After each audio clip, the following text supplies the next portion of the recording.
dengan Ikmal, kita dah habis kerja. Jadi kita nak balik. Dia dekat kereta dia, saya kat kereta saya. Along dengan G waktu tu tengah macam transfer barang tu kereta kita orang. Macam itulah, dia tengah buat kerja kan. Saya dengan Ikmal. Lepas tu, saya dekat pintu masuk kereta saya ni kan. Ikmal datang, dia lari kat saya. Saya ingatkan dia nak gurau apa. Dia datang, dia lari kat saya. Lepas tu, dia macam main-main dia macam macam tu lah. Lepas tu saya macam macam tu lah. Lepas tu dia lari balik kat kereta dia, tak cakap apa-apa. Lepas tu saya macam macam tu. Macam okay, I see it. Okay. Macam tu. Ya Maira. Ya Bibi Maira ayah tu. Akak Azan. Macam gitulah.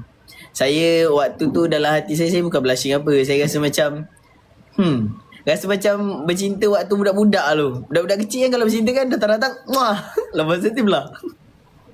Dia macam tu lah. Saya rasa macam mungkin ni ialah apa yang akan dirindui saya nanti lah. Macam gitu. Macam gitu je lah. Ikmal ni dia kadang-kadang dia sweet, kadang-kadang nyakitkan hati. Begitulah. Sama lah macam saya juga. Tapi saya memang selalunya sweet lah. Nyakitkan hati tu sikit-sikit. Selalunya saya sweet lah. Asal mau gelak, tak setuju ke? Tekan-tekan lampu. Hati-hati, aku takut dia tekan-tekan lampu rumah sebelah nyala. Dia ni bukan boleh cahaya wiring. Akak mana Ikmal? Sekejap Aziz dia alat solid, meja solid dia tu ada lampu. Dia dah ketuk, dia tekan lampu tak nyala. Kejap Go je.